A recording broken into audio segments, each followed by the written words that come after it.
রাজগঞ্জের BDO তাকে চেনেন। সোনা ব্যবসায়ী খুনে বিস্ফোরক স্বীকারোক্তি ধৃত তুফান থাপার। অভিযোগ, এই তুফানই রাজগঞ্জের বিডিও প্রশান্ত বর্মনের ঘনিষ্ঠ, যা মানতে চাননি বিডিও। তিনি দাবি করেছিলেন কেউ তার ঘনিষ্ঠ নন, কিন্তু তুফান থাপার পর্দা ফাঁস করে দিলেন।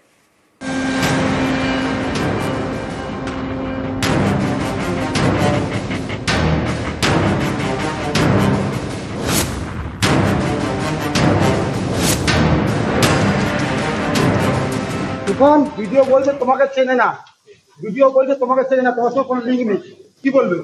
আমার চিনে। নিউ টাউনের যাত্রাগাছি গত 30 অক্টোবর এখান থেকে উদ্ধার হয় সল্টলেকের দত্তাবাদের সোনা ব্যবসায়ী স্বপন কামিল্লার দেহ।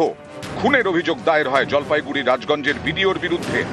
এই ঘটনায় শনিবার বিডিওর গাড়ি চালক রাজু ঢালি এবং বিডিও ঘনিষ্ঠ বলে পরিচিত ঠিকাদার তুফান থাপাকে গ্রেফতার করে পুলিশ।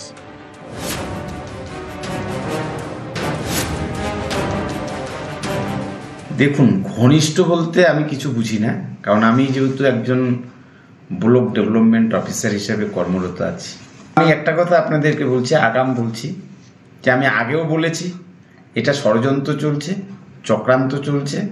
ষড়যন্ত্রকারীরা বেশি দূর আর দৌড়াতে পারবে না, কারণ ষড়যন্ত্রকারীদের পরাস্ত হবেই, কারণ বিচার বিভাগ আছে। তুফান ভিডিও বলছে তোমাকে চেনে না, ভিডিও বলছে তোমাকে চেনে না, তোমার সঙ্গে কোনো লিঙ্ক নেই, কি বলবে? আমার চিনে। প্রশান্ত বর্মন জলপাইগুড়ি রাজগঞ্জের বিডিও। সল্টলেকের দত্তাবাদের সোনা ব্যবসায়ীকে খুনের অভিযোগ তার বিরুদ্ধে। প্রশান্ত বর্মনের বিরুদ্ধে অভিযোগের আঙুল তোলেন নিহত স্বপন কামিল্লার বাড়ির মালিক গোবিন্দ বাগ। চুরিতে অভিযুক্ত অশোক কর। এখানে সারও মেরেছিল, সারের চামচারাও মেরেছিল আমাকে 2-4 চোট। তারপরে বাড়ি থেকে মেরে যে যেমন পেরেছে, কেউ বেল্ট দিয়ে মেরেছে, কেউ লাঠি মেরেছে, কেউ আমাকে যেমন মেরেছে ওকে তেমনই মেরেছে, ওই বেল্ট লাঠি। আপনি অশোক করকে চেনেন? অশোক করকে আমার কি দরকার আছে চেনা? আপনাদের কাছে নামগুলো শুনছি।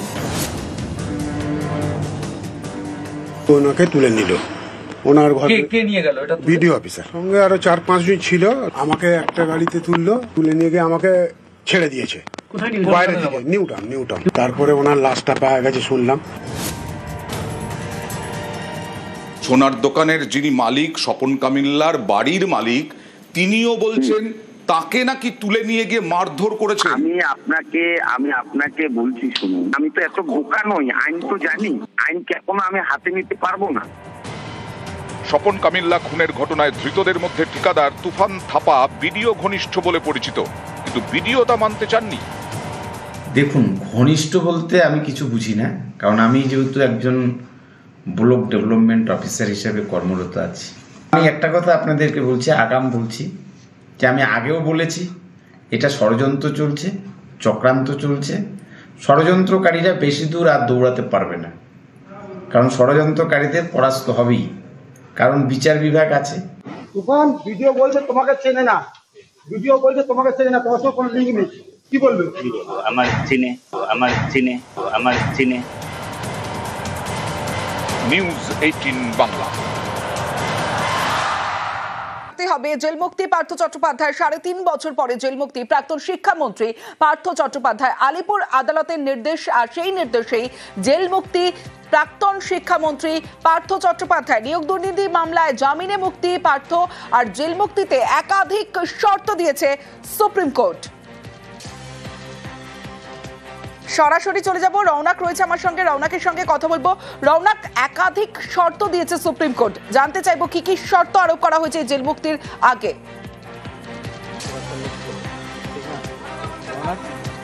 দেখো, একেবারে 90,000 টাকার বন্ডের বিনিময়ে জামিন মঞ্জুর করা হয়েছিল সুপ্রিম কোর্ট থেকে পার্থ চট্টোপাধ্যায়ের, এবং যে শর্ত দেওয়া হয়েছিল যতক্ষণ না পর্যন্ত এই ট্রায়াল কমপ্লিট হচ্ছে, অর্থাৎ সাক্ষ্যগ্রহণ প্রক্রিয়া সম্পন্ন হচ্ছে, ততক্ষণ পর্যন্ত পার্থ চট্টোপাধ্যায় জেল মুক্তি হবে না। সেই মতোই আজ যে 8ম জনের সাক্ষ্যগ্রহণ প্রক্রিয়া তা সম্পন্ন হয়েছিল, তারপরই পার্থ চট্টোপাধ্যায় আইনজীবীর তরফ থেকে রিলিজ অর্ডারের জন্য সিবিআইয়ের এই বিশেষ আদালতে আবেদন করা হয়, এবং সেই মতোই সেই রিলিজ অর্ডারের যে নির্দেশ তা ইতিমধ্যে সিবিআই বিশেষ আদালত থেকে দিয়ে দেওয়া হয়েছে। ইতিমধ্যে সেই অর্ডার কপি গেছে সিজিএম কোর্টে, সেখান থেকে অর্ডার কপি রিসিভ হয়ে দেওয়া হবে প্রেসিডেন্সি জেলে, এবং সেই প্রেসিডেন্সি জেলে থেকেই যে কপিটি তা যাবে যেখানে পার্থ চট্টোপাধ্যায় যে হাসপাতালে চিকিৎসাধীন রয়েছে, এবং সেখানে হাসপাতাল কর্তৃপক্ষের পরামর্শ মতোই কিন্তু পার্থ চট্টোপাধ্যায়কে ছাড়া হবে। অর্থাৎ যে আইনি জটিলতা ছিল এই গ্রুপ সি মামলা, নবম, দশম এবং একাদশ, দ্বাদশ মামলায় যে জামিন আগেই মঞ্জুর হয়েছিল, কিন্তু এই শর্ত সাপেক্ষর ক্ষেত্রেই কিন্তু তার যে জেল মুক্তির যে বিষয়টি আটকে ছিল। বিশেষত একাধিক বিষয় সামনে এসেছিল এবং যে 8 জন সাক্ষী তাকে পার্থ চট্টোপাধ্যায়ের আইনজীবীর তরফ থেকেও কাউন্টার এক্সামিনেশন করা হয়। কাউন্টার এক্সামিন পার্থ চট্টোপাধ্যায়ের আইনজীবীর তরফ থেকে আগেই করে দেওয়া হয়েছিল, এবং যেহেতু সুপ্রিম কোর্টের নির্দেশ মতোই জামিন মঞ্জুর করা হয়েছিল এবং যে বন্ডের টাকা যেমনটা তার আইনজীবী জানিয়েছিলেন তারা আগেই কিন্তু জমা করে দিয়েছিলেন। সেক্ষেত্রে আজকে যে জেল মুক্তির নির্দেশ তা ইতিমধ্যে সিবিআই বিশেষ আদালত থেকে অর্ডার পাশ করে দেওয়া হয়েছে। ইতিমধ্যে সেই অর্ডার কপি সিজিএম আদালত সেখানে গিয়ে পৌঁছেছে, এবং সেখান থেকে তার কপি নিয়ে যাওয়া হয় প্রেসিডেন্সি সংশোধনাগারে, এবং সেখান থেকে জেলার বিষয়টি দেখে সেখানে সই করলেই তা কিন্তু যেখানে পার্থ চট্টোপাধ্যায় চিকিৎসাধীন হচ্ছে সেই হাসপাতালে নিয়ে যাওয়া হবে। কার্যত বলা যেতে পারে পার্থ চট্টোপাধ্যায় 3.5 বছর পর জেল থেকে বেরিয়ে আসা এখন শুধু সময়েরই অপেক্ষা। যে আইনি জটিলতা এখানে সৃষ্টি হয়েছিল বা যে আইনি জটিলতার কারণে পার্থ চট্টোপাধ্যায় জেলে আটকে ছিলেন সেই জটিলতা কার্যত অবসান, এবং যেভাবে নিয়োগ দুর্নীতি মামলায় তার নাম জড়িয়েছিল, একের পর এক মামলা সিবিআই এর মামলা থেকে শুরু করে ইডির মামলা পার্থ চট্টোপাধ্যায়ের ওপর ছিল, সেক্ষেত্রে এই যে 5টি মামলা সেখানেই সাক্ষ্যদেরকে তিনি প্রভাবিত করতে পারেন, তিনি অত্যন্ত প্রভাবশালী, এই একটা বিষয় কিন্তু সিবিআইয়ের তরফ থেকে আদালতে পেশ করা হয়েছিল। এবং তারপরই সুপ্রিম কোর্ট যখন জামিন তার মঞ্জুর করে সেখানে কিন্তু এই শর্তটি রাখা হয়েছিল যে যতক্ষণ পর্যন্ত আদালতে এই ট্রায়াল চলছে, 8 জনের সাক্ষ্যগ্রহণ প্রক্রিয়া চলছে, ততক্ষণ পর্যন্ত পার্থ চট্টোপাধ্যায় জেল মুক্তি করা যাবে না। এবং আজকে সেই সাক্ষ্যগ্রহণ শেষে এবার জেল মুক্তির নির্দেশ দেওয়া হয়েছে আদালতের তরফে। দেখুন, ওনাকে এটুকুই বলবো যে আর রাজনৈতিক ক্ষেত্রে ওনার থাকা উচিত হবে না। যেভাবে উনি বাংলার মান সম্মান ডুবিয়েছেন, পশ্চিমবঙ্গের শিক্ষামন্ত্রী হয়ে জেলের ভেতরে এতদিন বাস করলেন, এবার সংসার করুন, ভালো করে সংসারের জীবন পালন করুন। এর সঙ্গে কোনো আমাদের কোনো মন্তব্য নেই এই বিষয়টা, কারণ এটা সম্পূর্ণ আইনের বিষয়। যদি সংশ্লিষ্ট ব্যক্তি কোর্টে জামিনের আবেদন করে থাকেন এবং কোর্ট যদি কোনো শর্তে জামিন দিয়ে থাকেন এবং সেই শর্ত যদি পূরণ হয়, তাহলে তিনি আইন মতোই জামিন পাবেন। এই নিয়ে রাজনীতিতে কোনো মন্তব্য করতে যাব না।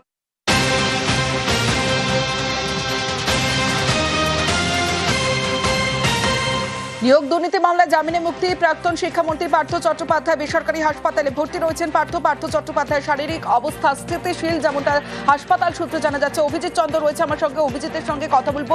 অভিজিৎ, এখন কেমন আছেন এবং কবে ছাড়া হতে পারে পার্থ চট্টোপাধ্যায়কে হাসপাতাল থেকে, কি জানাচ্ছে হাসপাতাল?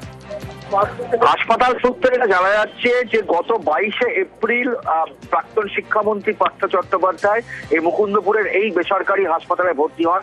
এর আগে গত জানুয়ারি মাসেও তিনি এখানে ভর্তি হয়েছিলেন। প্রসঙ্গত গত জানুয়ারি মাসে প্রথমে 22শে জানুয়ারি তিনি সংশোধনাগারে অসুস্থ হন এবং বুকে যন্ত্রণা নিয়ে তিনি এসএসকেএম বা পিজি হাসপাতালে ভর্তি হন, এবং তারপরে তিনি আদালতের কাছে দাবি জানান যে তাকে বেসরকারি হাসপাতালে ভালো চিকিৎসার জন্য যেন স্থানান্তরিত করা হয়। এবং সেই সময় তিনি এই এম বাইপাসের পাশে মুকুন্দপুরের এই বেসরকারি হাসপাতালে ভর্তি হন।